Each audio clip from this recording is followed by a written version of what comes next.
Kenichi The Mightiest Disciple, the martial arts action franchise that I absolutely adore. It deals with things like standing up for oneself and how hard work and determination can really pay off if you work at it. It was over 2 years ago now we covered this series last. Well, it turns out they ended up making more, so you know what that means. Kept you waiting, huh? Welcome back to Dubster Dive. Seriously, took over something's English dub, but you know, hold on, what's up? And yes, we're both here. You're here, right?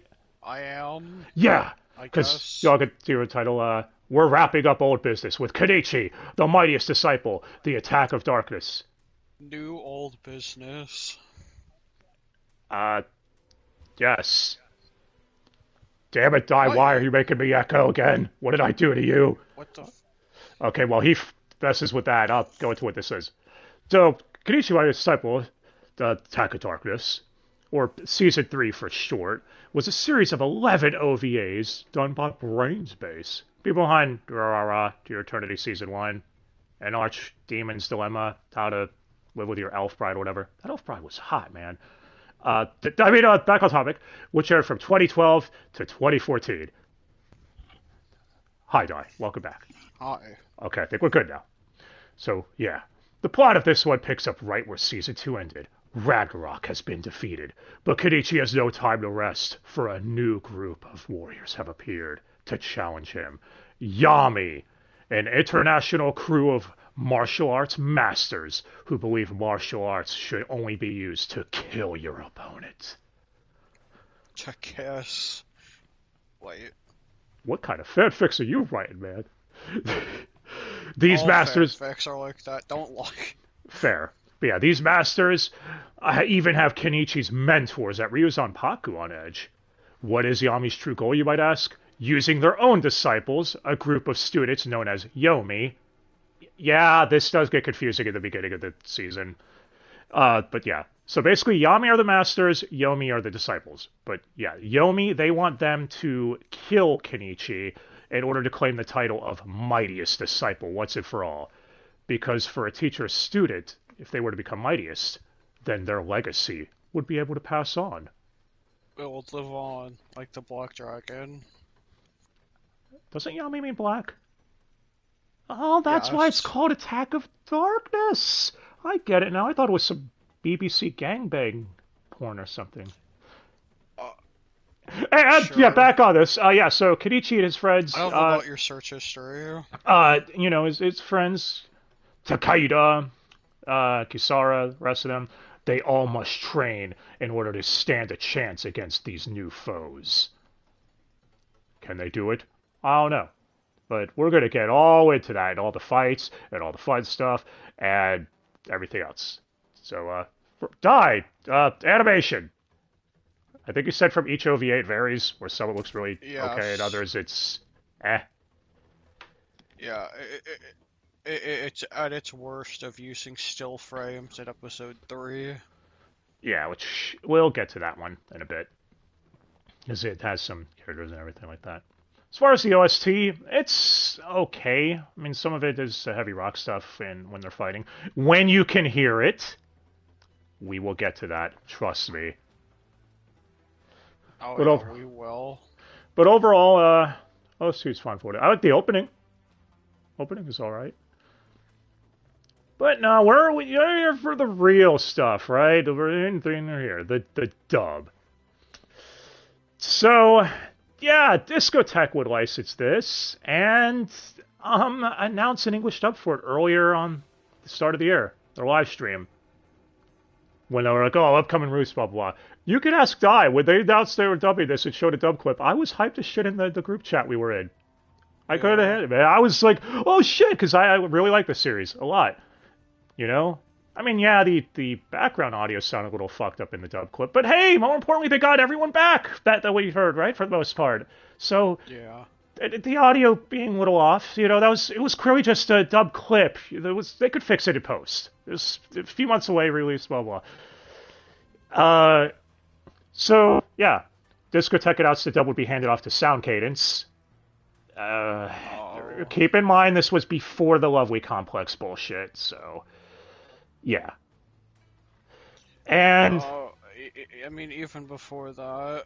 Yeah, their dubs are very hit or miss. But I like their Gunbuster dub. Yeah, Gunbuster dub's pretty good.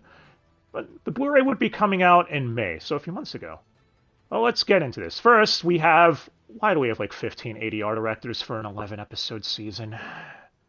It's gonna be one of those days. So, the main one was Marissa Lenti, the chick behind Lovely Complex. But hey, she did Gunbuster, as I said, and I found that was fine. So maybe this one will be okay. Mark Allen Jr. was another one. Alejandro Saab, the Flaccid Pancake fame over there. It's another. I'm going to butcher this one. Rai McKeand. I just know it was the main from Gleipnir. Is it Rai or Ri? I don't know. And Paloma Ortiz, a person I've never heard of before in my life. But again, I ask, why so many ADR directors? And only one... That's because you want consistency by being inconsistent. There's only one scriptwriter, too. Hayden Davio.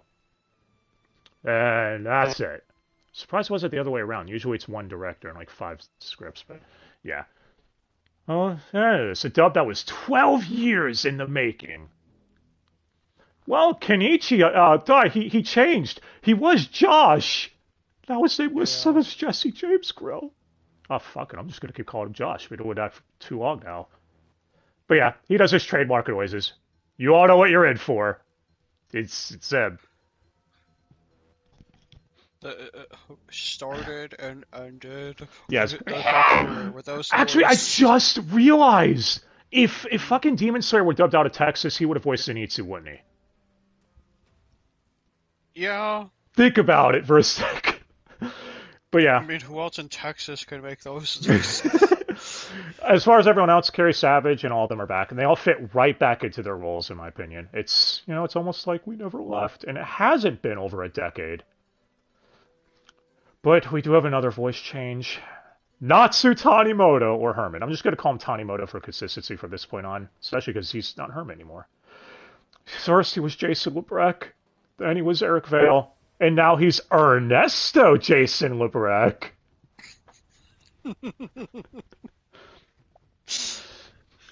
Yeah, so, he's back now, and apparently I found out from the Otaku Paradise that, he lost this role because he got in a motorcycle accident or something like that during the dubbing of Season 1/2. That'll do it. That's gonna put you out for months, depending on how bad it was. Yeah, so that's why he's back now. And I know I said in the last video, which there is a link to below, by the way. Didn't mention that at the top. I'm so unprofessional, but there's going to be a link to it if you want to see it. So we're not going over everyone. That I wasn't a fan of him being edgy Tanimoto as much, but this time, now that he's had another decade of experience, he's just basically doing his Dabi voice form for My Hero. And I think it works really well. So, this worked out. Eric Vale is not in this dub at all, which I feel like maybe they could have gotten him in here as a little nod or something, maybe to voice one of the members of Yami or Yomi. But, you do. But okay, enough with the memeing, let's get to the real replacements. So first we have Yuka Izumi. She was a chick in Kenichi's class who liked him. I think she only has like, what, 2 or 3 lines this whole season? I think it's like a sentence. Well, she was Brina Palencia. You all know, Holo, the Wise Wolf. Now she's Sarah Ragsdale, Guild Girl from Goblin Slayer, and Graham from Reincarnated 7th Prince. I could take my time learning my fucking light novel titles. And, I mean, it only says like a sentence, so she's fine, I guess. I'm pretty sure it's in her monologue, too. Yeah, honestly, I didn't even notice the change to looking it up. I bet if I listened closer, maybe I would have, but you do. Another one is Matsui. He was the Shunpaku flag bearer, for the Shunpaku Alliance. Flag burning die. Yes, burn these people. He was Zach Bolton, Pluto from Black Butler, but is now Chris Wakeham, Eraserhead from Season 2 onward of MHA, and Edgeworth from the Ace Attorney anime. Again, don't really notice much of a difference here, to be honest. It's hard to know the difference in essentially a background character. Yep. And that's it. Those are the only replacements. No one else was replaced. You're gonna have to pull your wisdom teeth out eventually. Okay, fine. We'll talk about the fucking Kensei. Okay, so Kensei was the GOAT, Vic Mignogna, but is now Daniel J. Edwards, who's known for voicing Jackie from Gundam Seed's redub, and because I Don't Die will find the same hilarious, Dennis from Yu-Gi-Oh! Arc V. That is hilarious. Now look, I don't know about his other works, but in this, yeah, fucking no. Just, I don't even know how to say it, man. This was not good. It was a jump scare every time he talked. No, I'm not joking when I say every time he talked. I was like, wait, who the fuck is that? Who is talking? Wait, that's Kensei. This guy can not do old man voices at all. And Todd would have been a perfect replacement, honestly, but he's already voicing Nijima, so they obviously couldn't do that. Oh, please. Like, double casting is off the table for these studios. Yeah, well, the voice he's doing for Nijima, I think it would have sounded too close to the voice he would have had to do for Kensei. So, but yeah, not good. Not good. This is probably Vic's weakest replacement I've heard to date. And by probably, I mean most definitely. So, we have affectionately nicknamed him Can't Say from now on. Unless you disagree, Di. No, we've been calling him for that for like a week. Yeah, funnily enough, on the Discotheque's little stream of this, they're like, yeah, we got back as many of the actors as we could, but, you know, some of the actors we couldn't get them back because they just don't work with us anymore. Fuck you! I know who you're talking about with that, piece of shit. Considers my favorite master out of the group, too. Whatever, it is what it is, right? We're stuck with it. But hey, that's all the replacements. They got literally everyone else back, so that has to count for something, right? Right? You think they can count? Well, let's get to our new characters, because there's a handful. So first, we've got our new, I guess you could say, good guy for this season. After Yomi's attack, my man Takeda wants to get stronger in order to help out his buddy Kenichi. So he seeks out a boxing legend of the underworld to train him. Enter James Shiba, who is kind of a dick. We'll get... Kind of. Yeah, he's voiced by Paul St. Peter. Okay, alright, I gotta give them credit for that. Paul's fucking cool. Narrator from Soul Calibur 6. Yami from Bleach. I just credited him that so I could do Ukiora! And Ninetales Kuroma from Naruto. But he's the fox, man. Or did you also do it so you can say Yami? That didn't even occur to me till now. Well, yeah. His boxer name was the God of Destruction. Insert your Beerus references. But yeah, he loves pachinko. Furry shit out of it. He loves pachinko, and it does his test to get rid of Takeda. Basically like, find me 2 balls at a pachinko hall that are connected together. Takeda's like, oh, okay, sure, and he runs off as James just goes, dumbass. But Takeda ends up fighting them because his luck stat is at max. It's like, oh, okay, next, find me a Pikachu Noodle Brock. I didn't even know what the fuck this was when he said it. It didn't say Pikachu, what the It sounded like to me. But yeah, I don't even know what the fuck this fish is. Apparently it was at the sea or some shit. Realistically, have you even heard of this thing? The Noodle Brock thing before this? No, because you're acting like anyone puts any budget into sea exploration.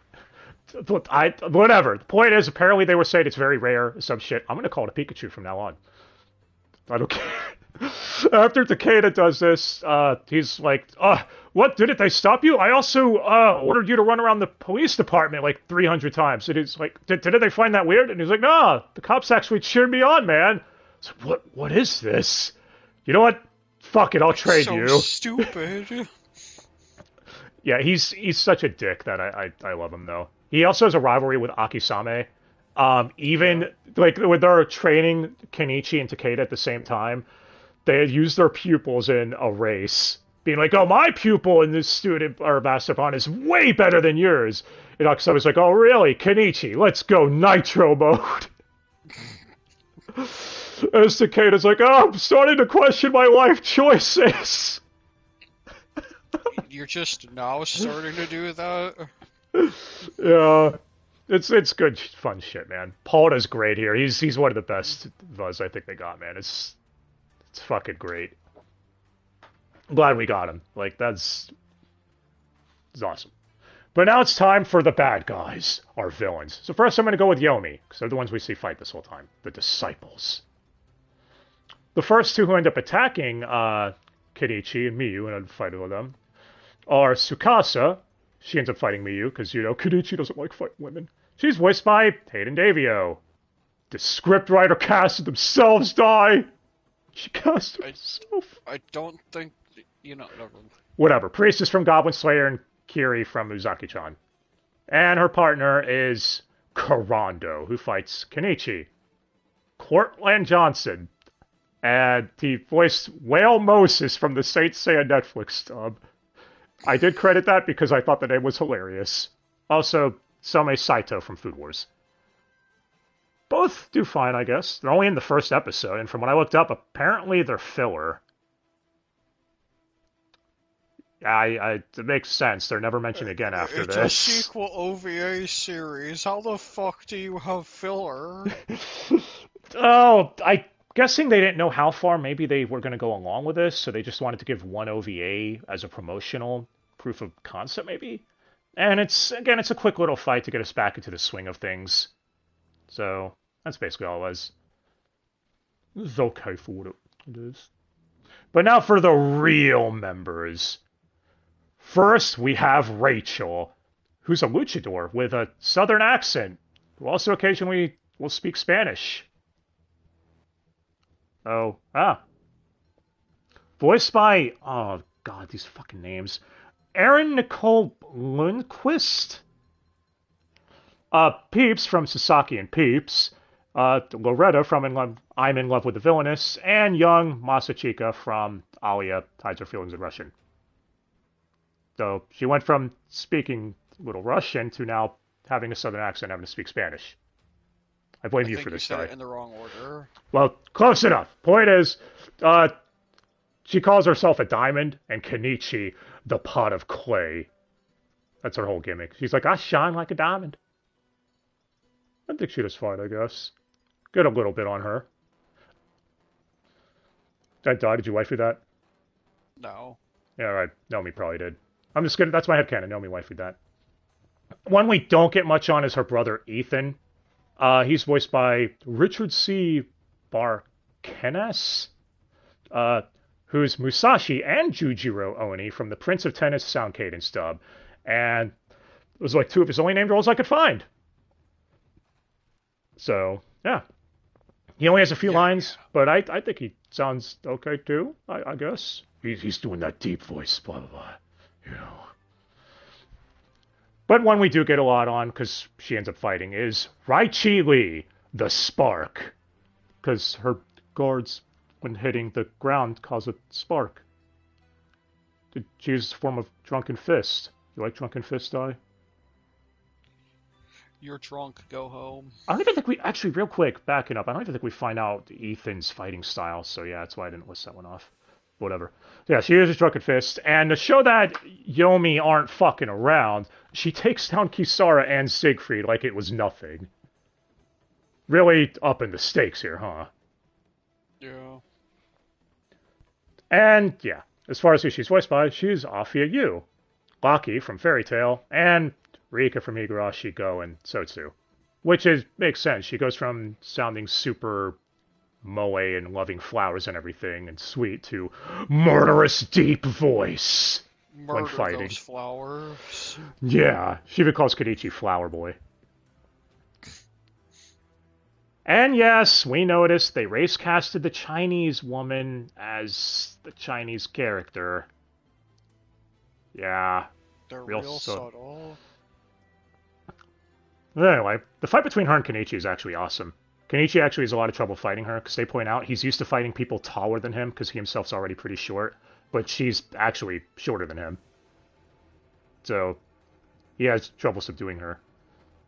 I don't know, I like this fight a lot. Did you have fun with it, Ty? Yeah, but it was so dirty. Yeah, I know. He tries imitating can't say in this season's groping move on her. And then talking like I was talking about the part where it ended up where he tossed her into the flower bed. oh, well, I was thought we were talking about Kenichi being a Kensei, imitating the dirty old man archetype. But yeah, this is a fun fight. Again, he doesn't want to hit her, so he just keeps trying to subdue her. And before she could finally admit defeat, though, her daddy shows up. Tenmon Lee, the tumbling boxer, who can hit the ground hard enough to cause slight earthquakes. It's his gimmick. He's voiced by Brett Mukai, who's Kaiju 10 from Kaiju number 8. And Blay or Bly? Do I remember how to pronounce that from Freerun? He's one of the test people. I don't know. Yes. And Dorsch from Ranking of Kings. But yeah, he believes his daughter is weak because she lost, etc. He actually has a full fight with Kansei over there. No, yeah. It's a lot of fun. It was very distracting.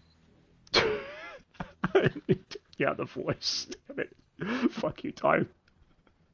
But now we got my favorite member of Yomi, Boris. I am invincible! He is Russian, who uses combat sambo. He is voiced by Matthew David Rudd, Panda from JJK, and Leaky-Eyed Luca from JoJo Golden Wind. I fucking love this dude, man. He's great. It's like, Yami sent all of Yomi to Japan to conquer a bunch of dojos or whatever, and the last dojo that's conveniently only on Boris's page is Ryo Zanpaku, but his assistant, who's voiced by Riko Fuharo, yes, you get Riko doing a Russian accent, it's pretty great. Basically, it's like, I'm sorry, sir, I missed this last one. He goes, fool, you could have jeopardized the whole mission, as he gets ready to hit him. Yeah, he's obsessed with his mission. I love how they make fun of his outfit, too. Yeah. They call it ridiculous, because doesn't he, like, dress in all camo or some shit? Yeah. You're not exactly camouflaging yourself in the middle of a city. Or a dojo, for that matter. But yeah, the fight between him and Kenichi is probably my favorite fight in the season. They're both evenly matched, as the Ryuzanpaku Masters put it, but they're both have completely different fighting styles. I don't know, I think the best part is how one of his guys gets taken out by the mouse. Oh yeah, when they sneak in, yeah. And one of them gets captured by one of Kansei's training equipment or whatever. He goes, you people are insane! Yes, yes they are. It's fucking brilliant. But yeah, Boris has a fucking awesome fight with Kenichi. Every scene with him is great. There's also a great bit when he gets a request on his radio, and of course Apachai answers it. And he goes, hello, Apachai here. You give us money, we teach you how to kill. It's like, oh, it's for you, Russian man. And even Kenichi's like, I take the call, I guess? And, they ordered him to retreat, obviously. And he's like, I'm surrounded by a bunch of masters. I don't think I can escape. And Akisame goes, actually, you can leave at any time. And the commander just shouts, I heard that. Get your ass back here now. It's so fucking dumb. But yeah, Boris is a lot of fun. He even seems to respect Kenichi, even warning the other members of Yomi not to underestimate him. That there's something about it. Don't cooey him. Damn it. Speaking of, we also get Akisame speaking to him in Russian. So yeah, you get Ken Williams speaking Russian. Because of course Akisame knows other languages. Why wouldn't he? He knows everything, except for the things that he doesn't. Well, Matt also did really good. But for the next member of Yomi, the one he does warn about, he's like, don't underestimate Kenichi, blah, blah. Rodin Jihan. That almost sounds like the name of a terrorist to me. But he is the Prince of Tadat, a kingdom near Indonesia. And he uses Pencak Silat, or is it Hencak Silat? Yeah, they go back and forth on this. It's almost as if having 4 ADR directors was the cause of that issue. But yeah, I agree, man. 100%. He's voiced by Jesse Inokala, who's Tatsuhiro Ikoma from World Trigger, and I'm probably going to butcher this, Song Zuo from Kingdom, the anime, not the Korean drama. Why are there so many things just called Kingdom? Because it's a very unique name and not overused. But yeah, this dude is ruthless as fuck. He even tries blinding Kenichi during their fight, even willing to stab him. As he calls himself, above the peasants and plebeians. Jesse does good. He comes across as a very, very good heel here. He's like, the guy's kind of a prick. He says, a king cannot lose. He cannot afford himself to lose, etc. As far as young Radon in flashbacks, he's voiced by Don Bennett. You know, Kale and Kefla from Dragon Ball Super. Meaning Nomi would be very excited. But yeah, you get her doing an Indian accent. I don't think it's bad. Yeah, I think both do good. So, did you enjoy the fight between him and Kenichi, Dog? Yeah, you would think you would think the fight would have killed one of them since they kept falling down stairs. What? They were fighting on a staircase. Oh, I was gonna say, weren't they fighting in the snow area though? Yeah, the snow resort. Oh, okay, yeah, gotcha. Yeah. Snow and stairs. Oh my god. But yeah, after that we've got Yomi's leader, Sho. Yeah, this dude loves birds and stuff. And he said that you should always treat a woman right. He's one of those people. He also seems infatuated with Miyu. Hey, he's got good taste. What? Is it you? Hey, man, don't hate.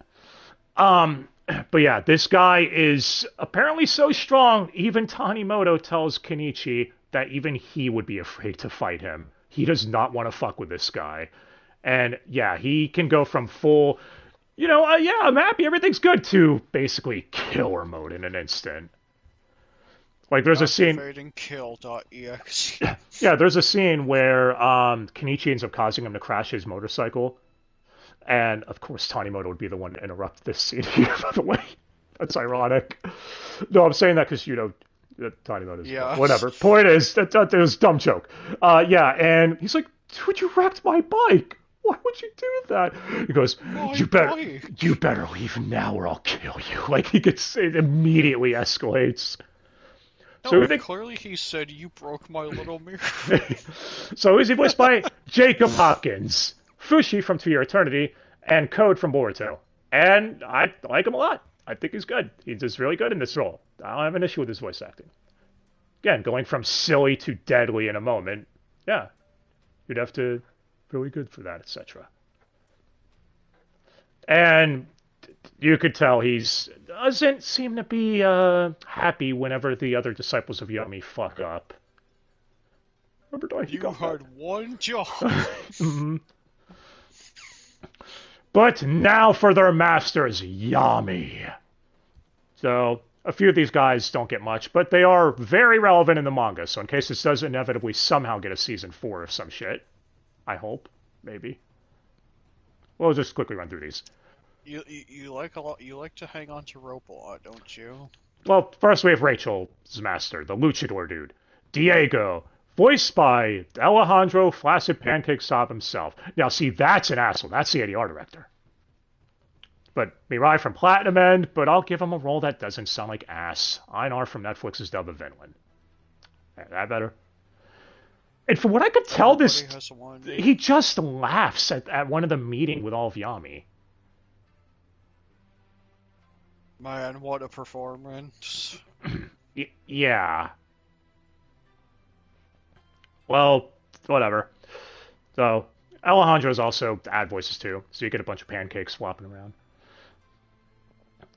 After that, though, you have Raichi Lee's master, Ji Seiro, who's Mark Lee, and he was Centaur in Sandland.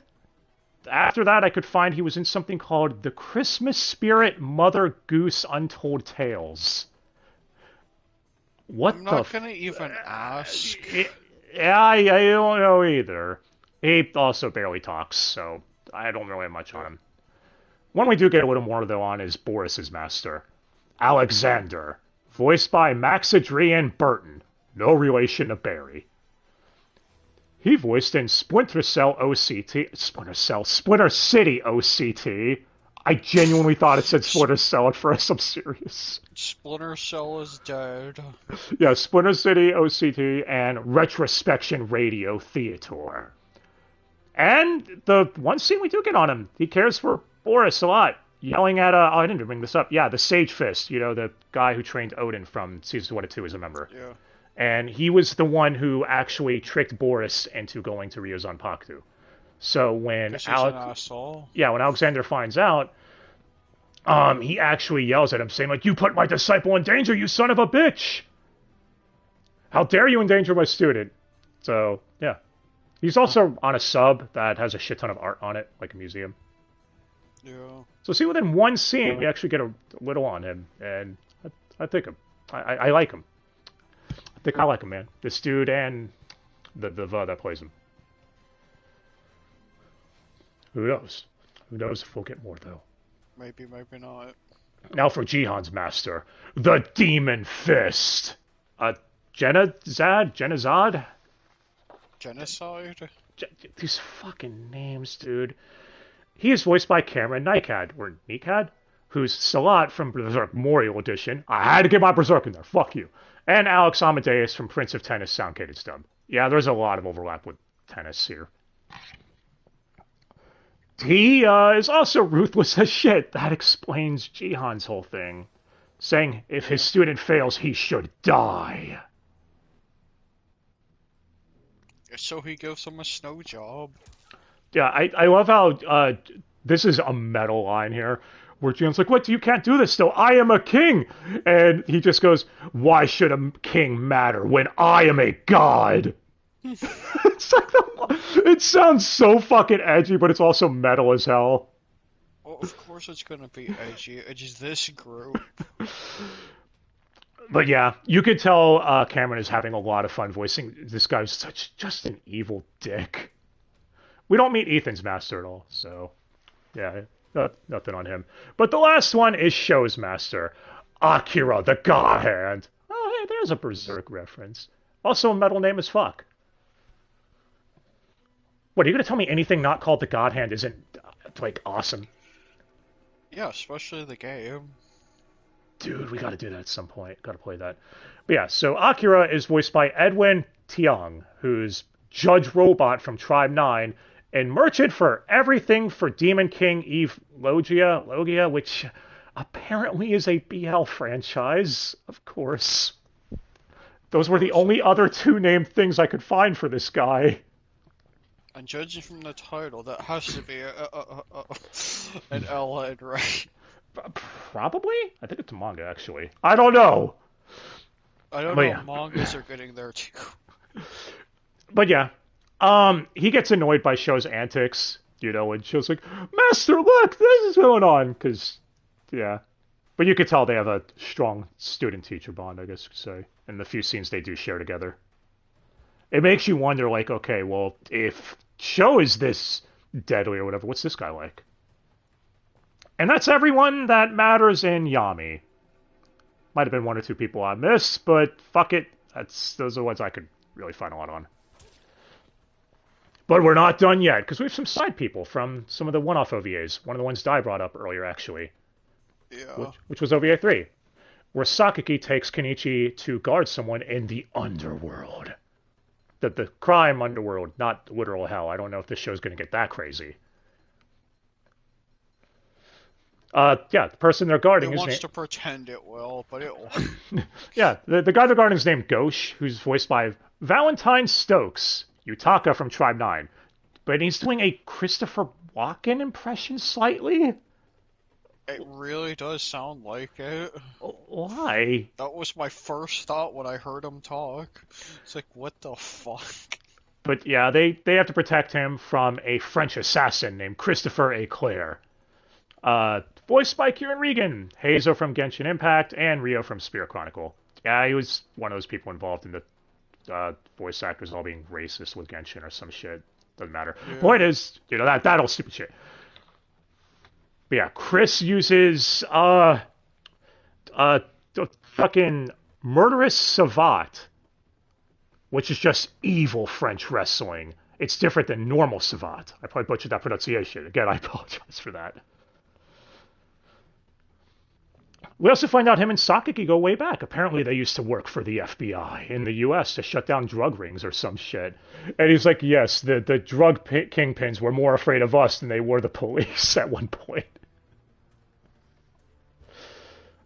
So, I don't know.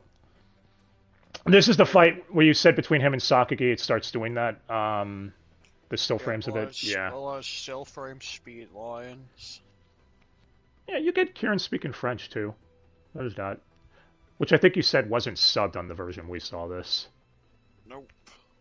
Well, oh yeah. There's also a scene in this OVA where Frenchie captures Kenichi over there, and when Sakaki shows up to rescue him, he does, I am here! Because sound cadence, man, they're clever, right? No. Overall, though, Kieran does okay as Frenchie over there. I don't mind his performance. You see, they weren't subtitles because he was just saying something racist or something. What, in French? Yeah. Oh. That's the canon now. Oh, and if you're wondering, don't worry, he makes it. He could show up again later. He waves the white flag and surrender and runs off from Sakaki. What? All right, one more OVA to quickly go over real quick before we give the last miscellaneous shit. It's an OVA where Kenichi is taken to an underground fighting arena. This is where Rachel is. And she is going under the alias Anonymous, 18 years old. That is literally how they say it every time. Yeah. And the fighters here have their own little gimmicks, so I'll quickly run through them. First, we have Richard III, the Executioner Muscle, who says the line, time to be executed. That's his gimmick. Voiced by Benji Buckley, who is Norifumi from Prince of Tennis Sound Cadence Dub. I told you, that is his only other named role, by the way. That checks out. Yeah, I guess. Drummer Azumaya, who's voiced by Tom Laughlin, who's Anubis from Sacrificial Princess and the King of Beasts. And he doesn't he do the weird drum gimmick that, or whatever the fuck. I called it the Abigail thing from SF5, because that's what it sounded like to me. He doesn't think he's a truck. Yeah, he's I guess trying to do the drumstick He's bullshit. becoming one with the drumstick. It's so stupid. But yeah. When your hobbies go too far. The last one of note, though, is Devil Eater, man. What a fucking name. And he is voiced by Brennan Williams, who is a local wrestler who used to be an NFL player. And his wrestler name is Madden. I take it you get it, because he's in NFL. See what he did there. Yeah. Why is there so much overlap between NFL and wrestling?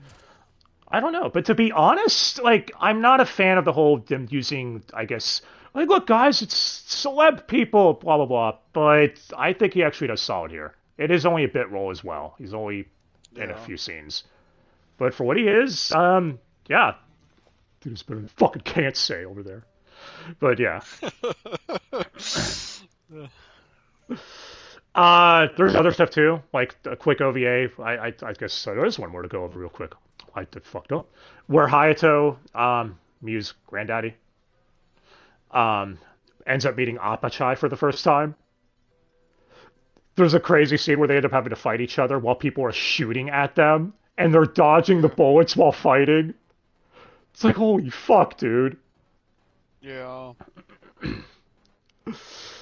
So that's how over the top it really gets. Probably. But yeah, as far as some of the other shit, Rika was a shit ton of ad voices, so we could go over some of those real quick, I guess. He even voiced Jihan's assistant, so you get him having an Indian accent too. All the accents. Yeah, and a normal voice too, because he voiced one of the people talking to Kenichi at one point. That was just a normal guy. Leah Clark was several ad voices as well, because her character was barely in here. There were guys with mafioso accents, which you said maybe they were American because they did have subs on them. Yeah. So maybe in the Japanese version, they were talking in English, or whatever you want to call it. It's fucking Sakaki beats them and then saying, Y'all should have thought twice with a southern accent for some reason. Uh, okay. Yeah. I don't know. Because that just proves you're American, having a southern accent. I guess it does. Let's see. There's another funny moment that I absolutely loved where Kenichi is running from Ryo Zanpaku's training, and he hides out at Tanimoto's house.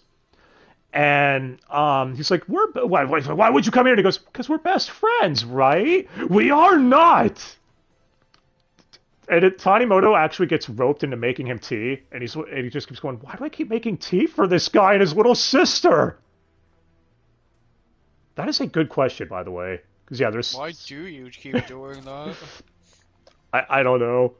Speaking of Kenichi's little sister, Honika, was I the only one who cracked up every time she called him Natsu? Look, we have heard Jeremy Lee say that name like 8,000 times at this point. I'm sorry, it's stupid. Or is it also because fairy tales I read? That too. Also, she calls me you breasticles, which made me laugh too. But yeah, to wrap up that scene, Kenichi's like, oh yeah, how'd I get your address? From Nijima. It's like, oh, that bastard just stalked me home one day! That freaking alien freak!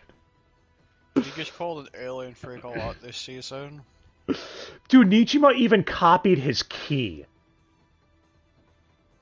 Why are you surprised? I don't know, but yeah, in exchange, apparently he is helping Tanimoto track down his old master, Kensei's older brother, Sugetsu, I think his name is. So, yeah.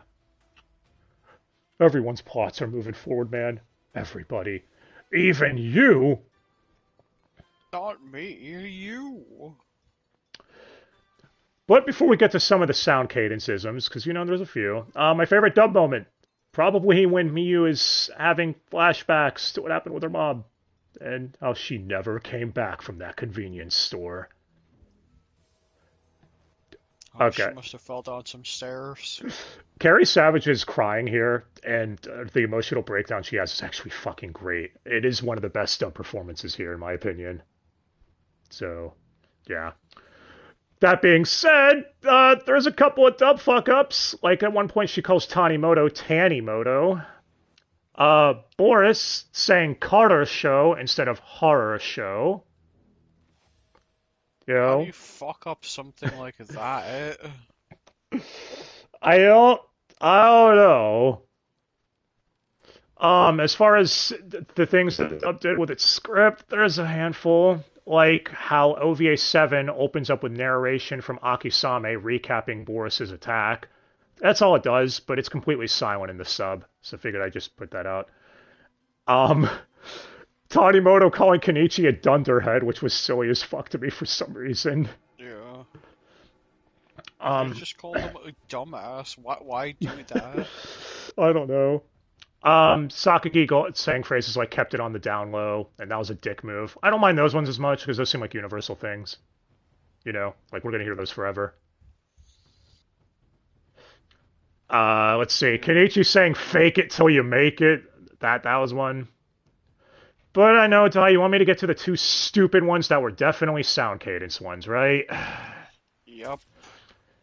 A scene where Kenichi shouts yeet on top of his lungs. When throwing something. Yep.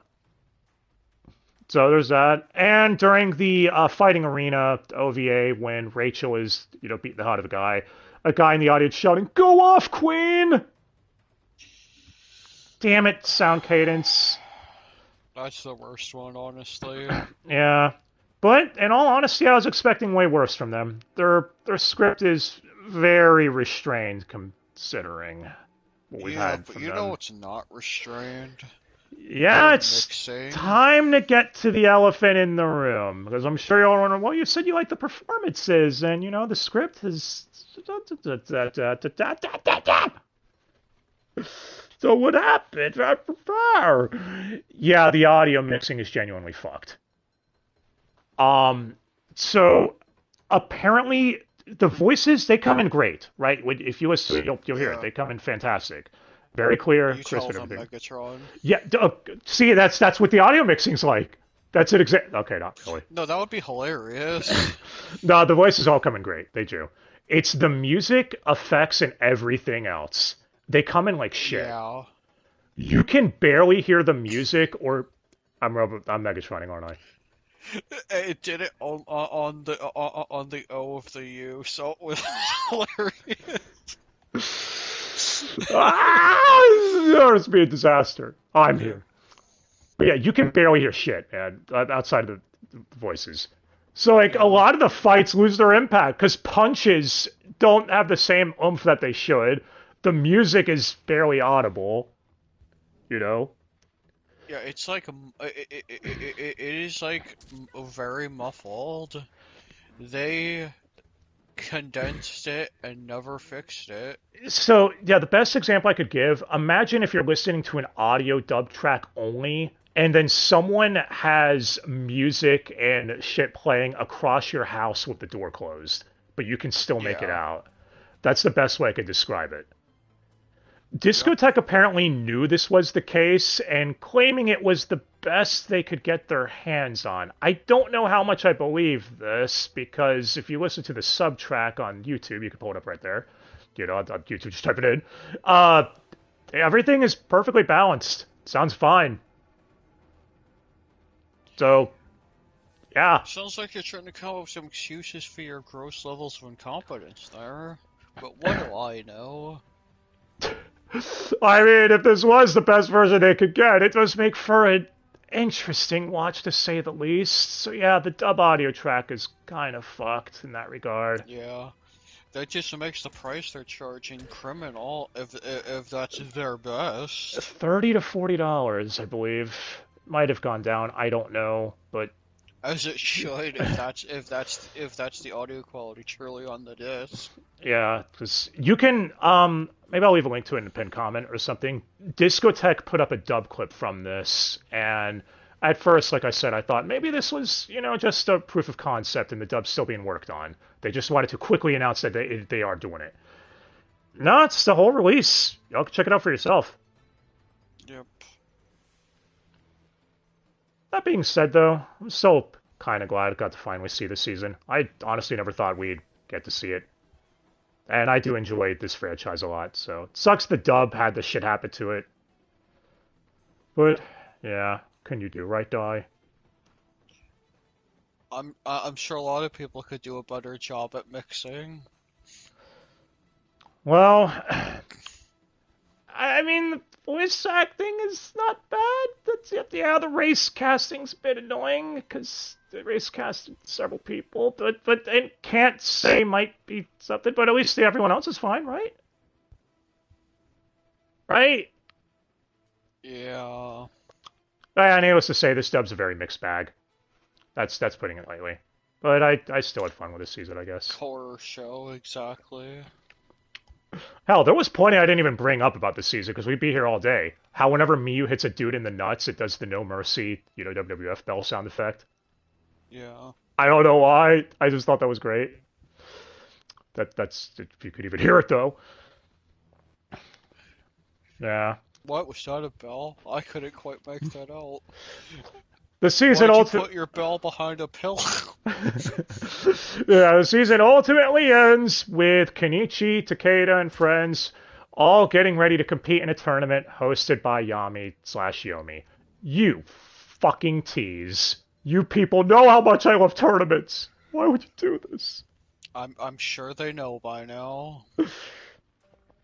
Yeah.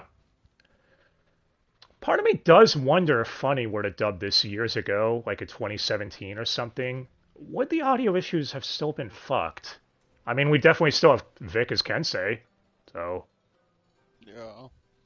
who knows? Probably not. I don't know. They're both masters of fucking up, so who can say? Well, MVP for the dub, I still think is Josh and Carrie. You can tell they have a lot of attachment to these characters. All the returning ones did great too. I think Matthew David Rudd, I loved his performance as Boris. He is invincible! Yes, he does say that, essentially. Well, yeah, he says a line close, where he's like, that they are supposed to be invincible or just something like that. It's close. Oh, yeah. I guess that's about it. Apparently there were 4 other specials, but I think they were just recap that never got dubbed. So, I don't Yeah, know. who gives a fuck about recaps? Yeah. As far as if we'll get any more Kenichi, I don't know. Maybe they'll remake it someday. We're in the era of anime remakes, and the most random shit's getting remade. I never thought we'd get a Ranma 1/2 remake, but here we are. Yeah, but knowing Yearlock, it'll be remade by Dean. You bastard! Well, overall thoughts on Season 3. It was basically a setup season for more major events to come, but for what it was, I had fun with it. Did you like it, Dai? Yeah. The dub is a bit funky, but what can you do? You can rip the audio tracks from the sub and mix them in with the dub tracks and make a season that's better. Actually, if someone does that, that'd be the shit, man. That'd be awesome. I don't know if it's that simple, though. Probably not. But so, I don't know. But that would require people to buy these Blu-rays, and I don't think anyone is. Well, yeah. Glad I got to experience it at least once, but I don't know how often I'll revisit it because of the dub issues, so who knows. Yeah. So what y'all thought, though? If you agree, disagree, maybe you could overlook all the audio issues. If you can overlook 50% of the, or in that case, 70% of the experience. Yeah, man, the music's...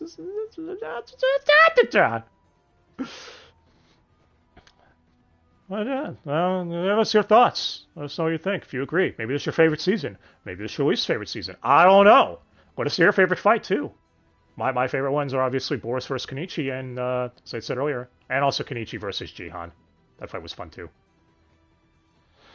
Yeah, they were having a staring contest. I hate you for that.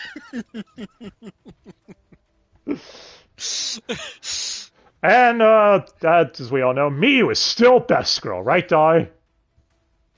Yeah, sure. My one regret for this season, we didn't get that much Siegfried.